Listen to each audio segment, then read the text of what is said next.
What's up? What's good? Matt Clark here at the new Matt Clark. How are each and every one of you doing on this amazing Thursday? I'm doing great. My girl's doing great. My family's doing great.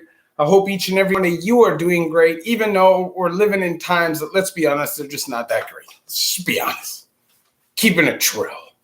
If you could please hit that like button, if you could please hit that subscribe button and that bell notification button so you get all my videos when they're new. If you could share with somebody on social media, help spread the message, help spread the word, that would be amazing. And there's a PayPal option if you'd like to donate, help support the channel. The link is in the description of all of my videos. So what up, what up, what up, what up? Happy Thursday to y'all. Hope each and every one of you are doing good. Shout out to Mr. Bum Tickler. Lunatic Cringe, what's up? 10-minute do-it-yourselves, what's up? Shout out to all you guys. And Anthony Michaels. I'm blurry. Christopher Lake, man, thank you very much. So I do want to talk about something right off the bat. It's something that I saw. I was kind of reading up on some prison stuff, just kind of seeing what's going on in the world. And I saw this article, and it was interesting to me. So let me see what CTV News. So this is from CTV News. It says, after repeated COVID-19 outbreaks in Canada's prisons, advocates have begun investigating the inmates' living conditions during the pandemic. The Prison Transparency Project, led by researchers from Canada, Argentina, and Spain, is trying to lift the veil on the conditions many inmates in their respective countries are subjected to. The pandemic, we have seen since the beginning of the pandemic that the conditions in our prisons and detention centers have deteriorated rapidly. Don Moore, Carleton University law professor and the primary investigator for the project, told CTV's Your Morning last week. We've got a massive public health crisis on our hands, and it's not being adequately addressed, she said, referring to the inability to physically distance and a lack of adequate access to PPE and proper ventilation. So the project's first phase, which finished in 2019, asked former inmates the conditions they were kept in and if they were subjected to abuse. And because of the pandemic, the second phase was refocused to look at how prisons in Canada and the other Spanish-speaking countries responded to the pandemic. There are approximately 40,000 people within Canada's federal and provincial prisons, 15,000 of whom haven't been convicted of a crime, according to the Statistics Canada and the advocacy group John Howard Society of Canada. COVID-19 cases have more than doubled in federal prisons during the second wave of the pandemic, according to a report last month from Canada's Prison Ombudsman, and around 70% of the second wave cases occurred in two prairie facilities, the Saskatchewan Penitentiary and Stony Mountain Penitentiary, with Indigenous inmates being disproportionately affected. Why? I don't know. I'm not a scientist. I don't understand. Maybe they're being denied more because of racism. I don't know. I don't have the answers. But as of March 31st, there have been a total of 1,540 confirmed COVID-19 cases and 5 deaths among Canada's federal inmate population, which averages around 14,000 people and 14 active cases currently. So this group are calling for the release of non-violent inmates or elderly inmates in federal and provincial jails. They said because of the conditions, you know, it's literally a humanitarian crisis, which obviously it is, especially for people who haven't been convicted of a crime, especially for people that are being held on immigration and stuff like that, where obviously the conditions make it impossible for you to protect yourself. And there's no way they're getting masks every day. There's no way they're getting any hand sanitizer or anything like that. If they are, I bet you like maybe once a day, the Fed's going around and squirting it up and giving people some. At the end of the day, they're never going to give that to the population because people will drink that shit. And that's just a fact. They will. There are some people that'll drink it. But hopefully they can reach people that are higher up and they can accomplish that, man. They can get a lot of these people released that really shouldn't be in prison in these conditions for sure. Free the guys.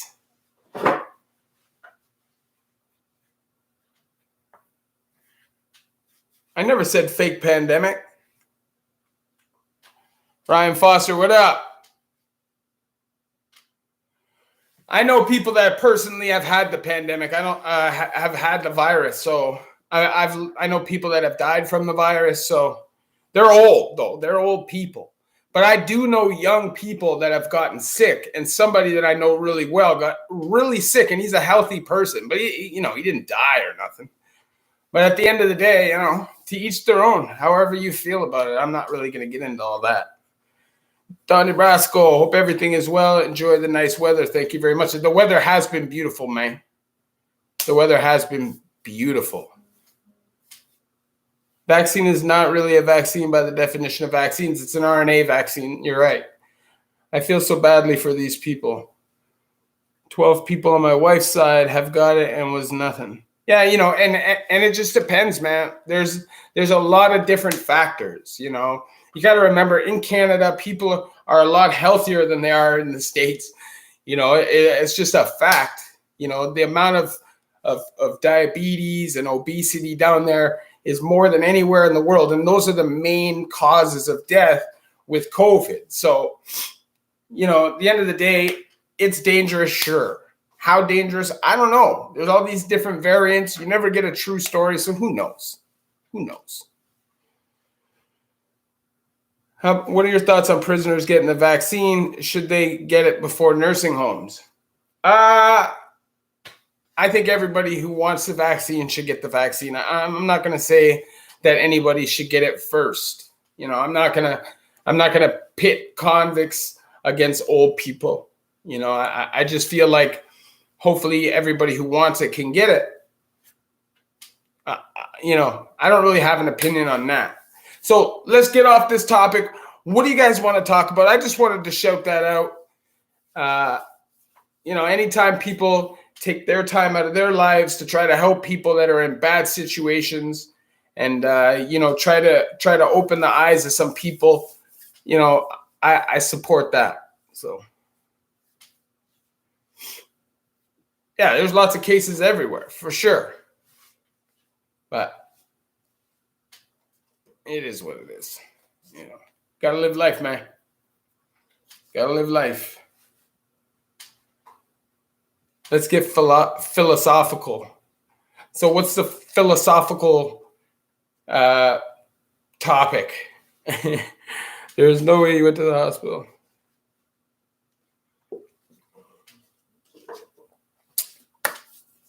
And if you're in the building, hit that like button if you haven't hit that button yet. What kind of shoes do you wear inside? If you're in the pen, you'll wear whatever shoes you have. You wear your own shoes. They give you pen shoes, but you don't know. Yeah, there's a lot of cases where I'm not in Toronto, but in Toronto, there's a lot of cases. And in Southern Ontario, there's lots of cases. It's one of the hard hit areas, Life. So let's talk about life, man. I definitely have been to Penetang, but I wasn't there long. I was only there a couple weeks. That's why I haven't really shot a video on it. I don't really have the right perspective of it. Like I kind of have an idea, but I think the best thing for me to do is when I get interviews with guys that come from specific jails, just kind of dive into that. Or maybe I could just do specific interviews to kind of get a gauge of what the other prisons are like. I got a lot of ideas, man. I'd like to start talking on, some true crime stuff. I'd also like to react to some prison videos and fight videos and stuff like that. Like there's a lot of things I'd like to do with y'all and get your opinion on just as much as you get my opinion on it. But I like to speak on life, man. I like to speak on current topics and kind of go back and forth. I like watching debates. I like watching conversations between smart people. That's the kind of things that I like. That's the kind of things that intrigue me. No, I don't like the shoes with the blood in it or the demon stuff. I'm good. Keep me away from that. And I'm not even religious, but It's not a game I'm playing.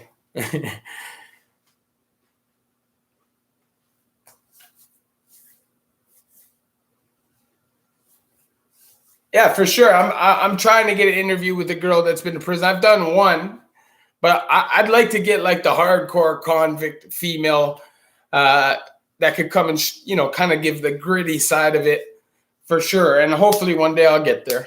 We'll get that. You can't get sentenced to more than 2 years, 1 day in Penetang. So if you are a provincial inmate, the maximum sentence you can get is 2 years less 1 day. Now, you can do dead time for years and years and years waiting for pretrial and stuff like that. So ultimately, you could end up being there 5, 6, 7 years. But the reality is, if you're sentenced, 2 years less a day is the maximum provincial sentence.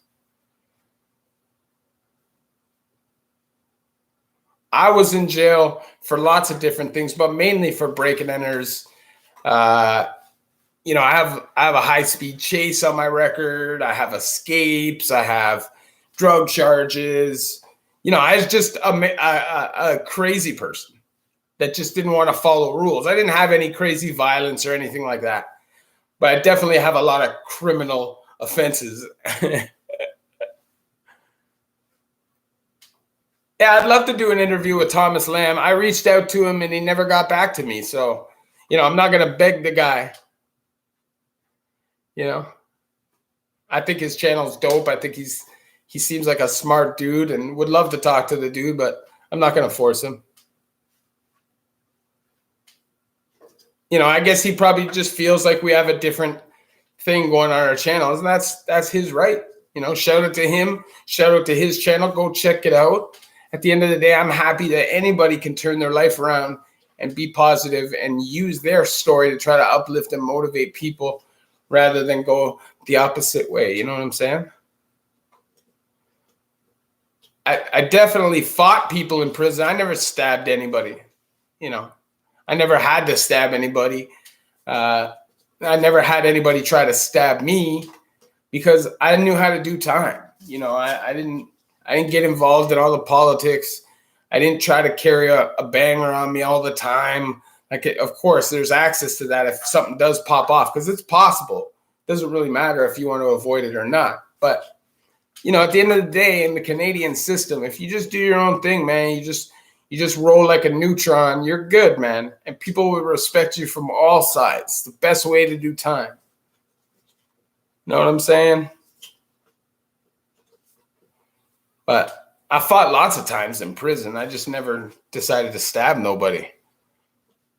Hey, yo, just got back from Hamilton skating. Ended up talking about Barton jail and how dirty the cops are in the city. Oh, for sure. Anywhere where you have narcotic teams, any cities that have a high drug rate and lots of drug dealers, you're going to have crooked cops. You get crooked cops everywhere, but you're going to have more crooked cops in the drug squad than anywhere else.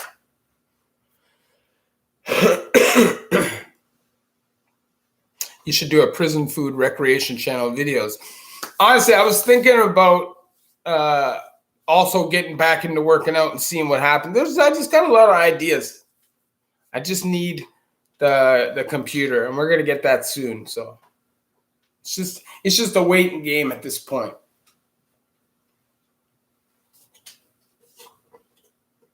Tips to become a correctional officer. I would say just treat people with respect. Don't go in there thinking that you're better than people. The punishment has already been handed out by the court. It is not a correctional officer's job to also exact punishment on top of that. And I think that's where most of them go wrong. And that's why they're disrespected so much. I don't know what the hell that was. A lot of them get disrespected because they don't do that. They walk in flexing on people.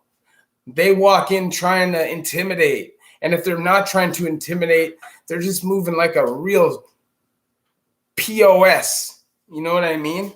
The coppers that come in, just do their job, treat the inmates with respect. Those guys go home at night. Those guys don't have to worry about getting shanked in the back of their neck. They just don't. So that's what I would say. Treat people with respect. Look at people like they're human.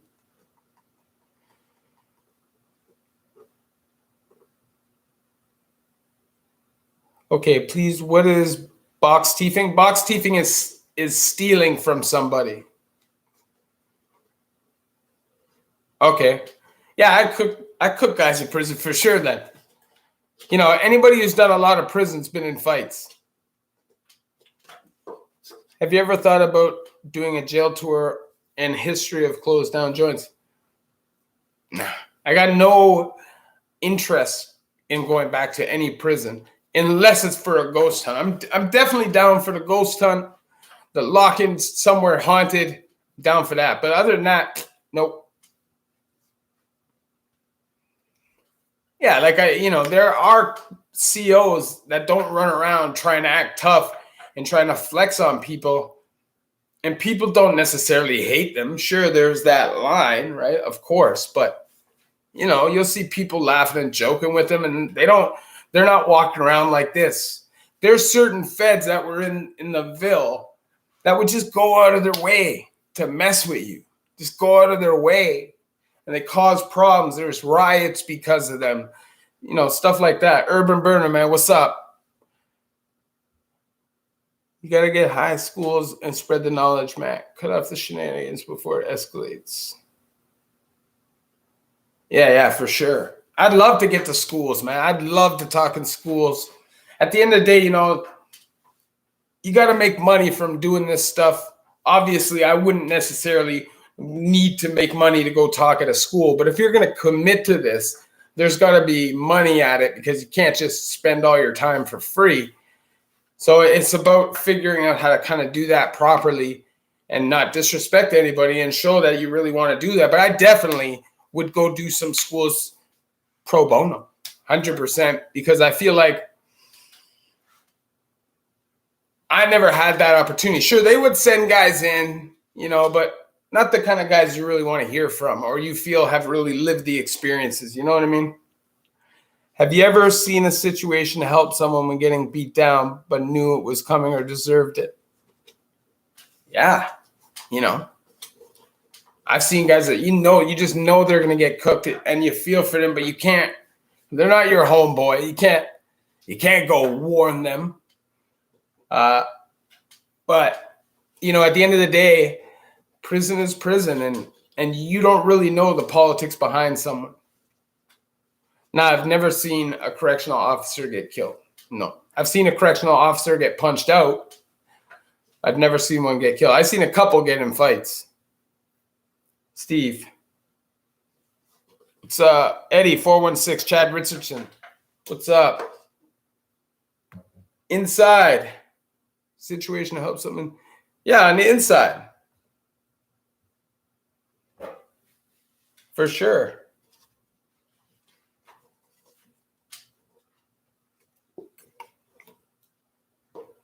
OG Scotty, what up? Eddie, I know. What's up, man? King Ruck, what up, what up, what up, what up? What's up in the building? So what else you guys want to talk about, man? What else you want to talk about, man?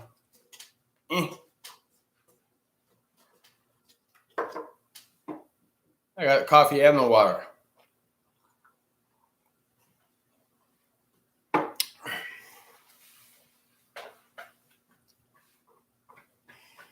Yeah, my girl's doing great for sure. Jason. Hold on.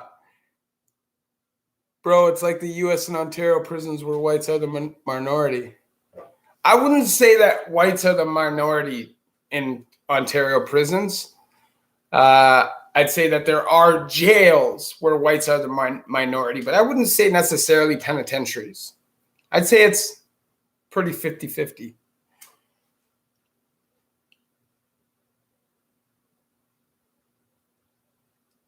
Okay, OG, you're in the building. The problem is I'm not in Toronto, brother. I'm gone. OT. How are female correction officers treated? Have you ever heard of them messing around? Listen, anywhere you have a female and that many men, figure if you have 30 or 40 correctional officer females, you don't think one of them may be a little bit not really caring about their job all that much? And out of 500 or 600 inmates, that there's not one inmate in that place that makes them say, It's just the laws of attraction. This is how the world works. So it does happen sometimes for sure. And you definitely see dudes messing with them. Sometimes you see, man, you hear guys say some crazy, take it there, man. They try. That's what I'm saying. Yeah, we'll get King Ruck on again one of these days. Yeah, Burner Bands is out. That's what I heard too. Get back to making music. Shout out to him. Sorry, Chatty. It's hard to keep up, man. It's hard to keep up. You gotta understand that. Where's your thing? I'm looking.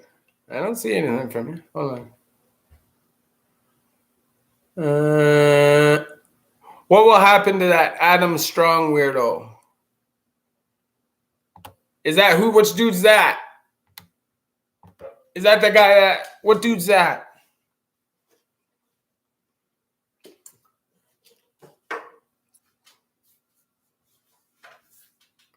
How do you deal with a dirtbag angry cell with seniority celly? Seniority don't mean nothing in the cell, really. You know, if the man's an old man, then you just move out to another cell. Because, you know, you're going to give the old man his respect and his courtesy. But aside from that, man, you know, sometimes in prison, you got to be a dog. Everybody. You know, unless you want to always be on the bottom. And I don't mean bottom bunk. I mean bottom of the pecking order. You know, you gotta stand up sometimes. You gotta show people that you know you're there. You gotta show face. How do you deal with the debate? So Jason, appreciate that, bro. Okay, Matt.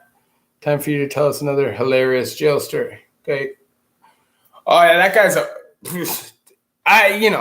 that's self-explanatory, you know.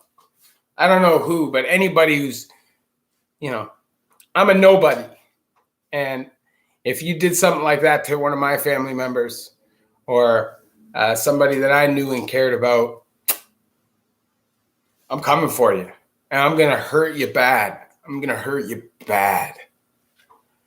I don't even care. You don't even have to be tough. Listen, I knew this dude. I think I've told the story, but I'll tell it again because I'm sure not everybody's heard it.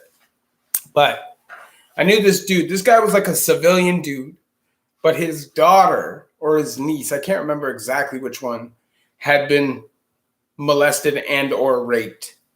And he decided that he wasn't having it. So he kidnapped the dude, tied him up, duct taped his whole body up like this, and jammed lime down his throat, the chemical lime, till he died. He got 3 years on top of 18 months crime of passion.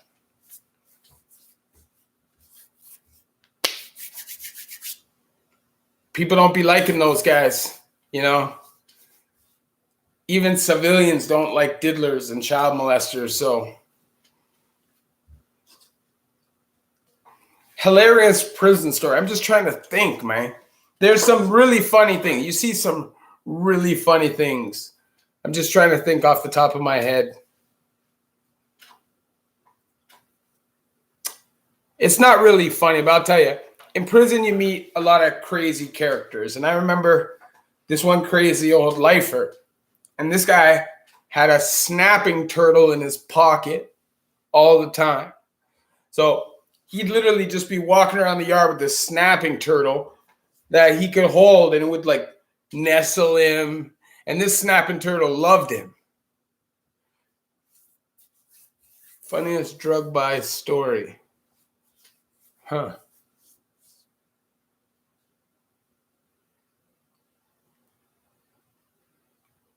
I don't know if a lot of you guys have heard this story. I'll tell you a story. Okay. So I was downtown. I was on parole. And oh, you guys had to have heard this story. I'm just trying to think. What's a funny story to tell you?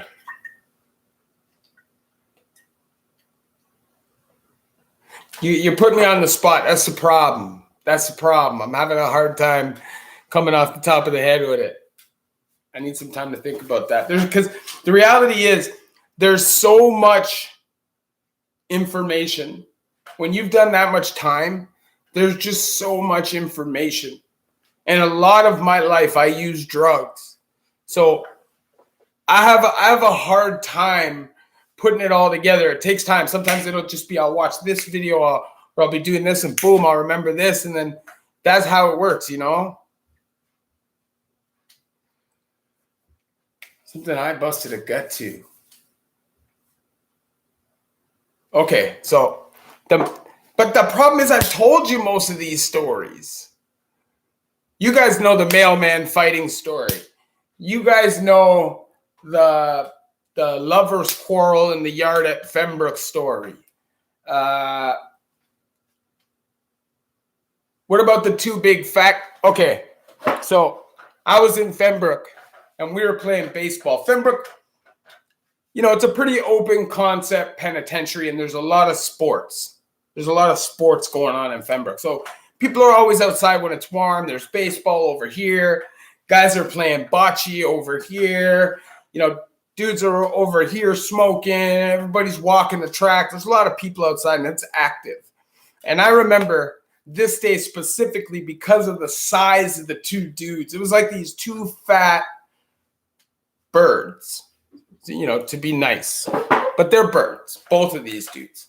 And they're playing bocce ball. And rarely do you see fights just randomly break off. Like you'll usually see the build up and all that stuff. Unless it's the Inuits in Fembrook. Because the Inuits all like often fight each other. And their politics don't really leave them. So you don't hear about it like you would anybody else. But I just remember sitting there and watching these two big, like, obese dudes, big fat dudes smash each other in the head with bocce balls. They're fighting with bocce balls. And, man, the one guy just, man, it was bad. Like, the guy got his face smashed in pretty good with the bocce ball. You know, and it doesn't seem funny now, but when you're in a yard playing baseball and the two fattest, out of shape guys in the yard start scrapping randomly over a bocce ball game and start smoking each other in the face with the bocce balls, it's pretty fun. Oh, I had lots of cellies that made me laugh a lot. I remember I had this cellie. I used to really beat him up. I didn't like him, but he made me laugh. And he called himself Triple B, the Big Black Bashan.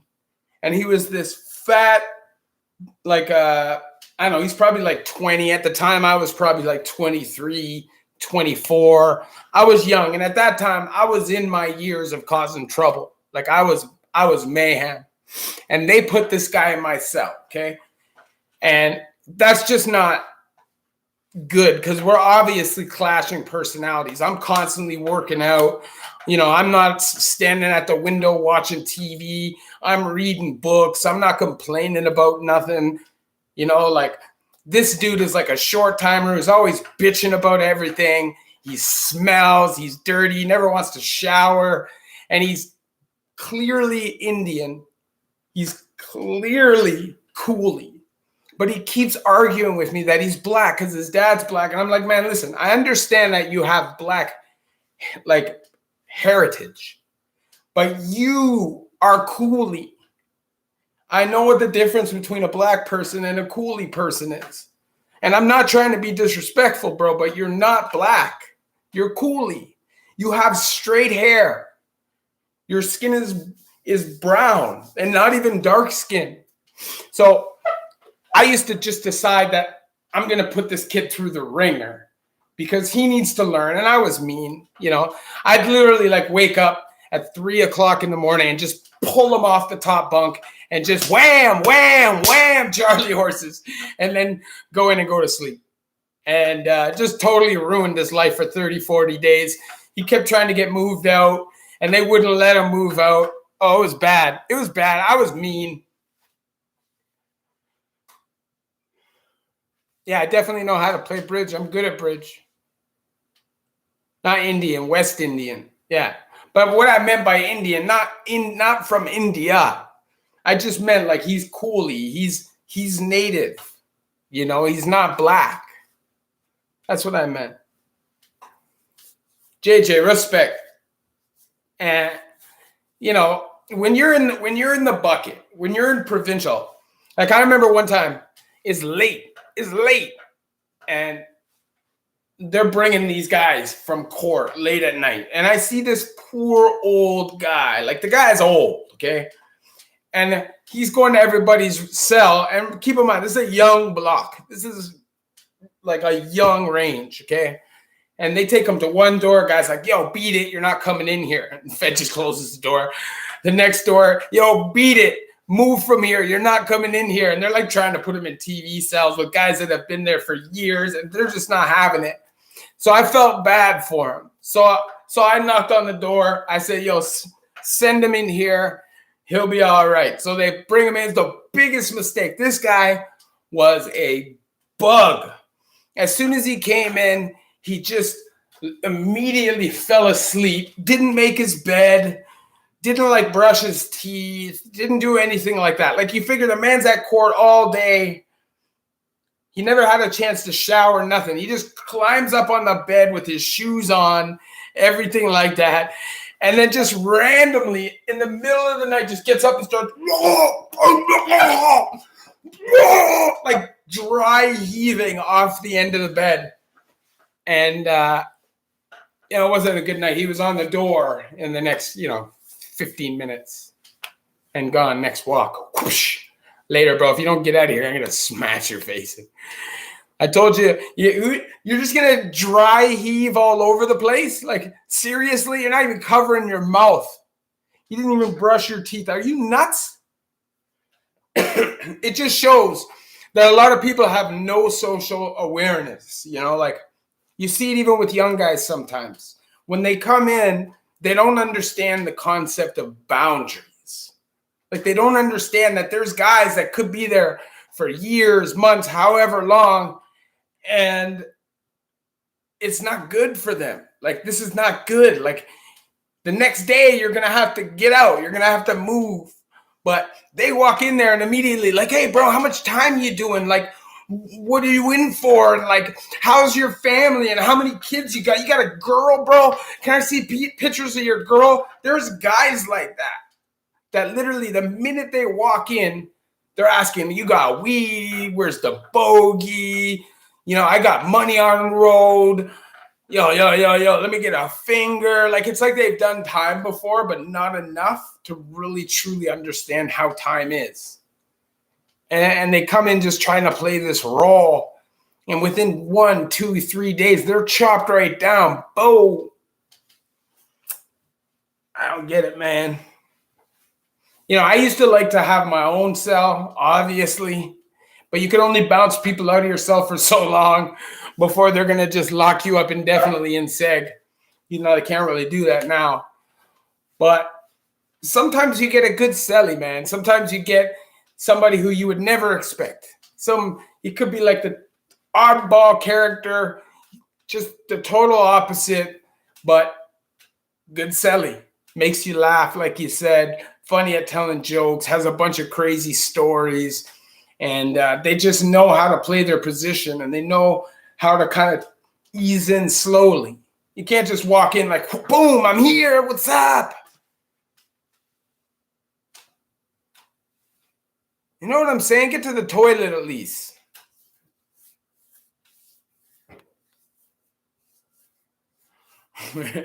Where's the server in my towel? Hey, Jerry, what's up, man? What are you guys saying? Anyways, You guys already know I gotta go. I just wanted to come in and see if you guys were doing good. Hope everybody's doing all right. I'll try to have a new video up tomorrow. Yeah, I know I was an awesome Sally because I'm not like a bully. Like maybe when I was a little younger, when I was caught up in the politics and stuff like that, sure, I was probably a little bit of a bully. But, you know, as I got older, you realize like you just want to do comfortable time. And I remember I had this dude, it was my celly, he's from Malaysia. He was this Muslim Asian dude from Malaysia. And quiet, spotless, barely ate any of his food. Just a great celly. Great celly. In the morning, he's like, oh, don't worry, I clean. Don't worry, don't worry. Here, you want this, you want this, you want this. All of his food. Whew. These are the best cellies. Anakati. Thank you, man. Appreciate that. You already know, man. I'll have a new video up just now. Love each and every one of you. The new Matt Clarker. Before you go, hit that like button. Hit that button, man.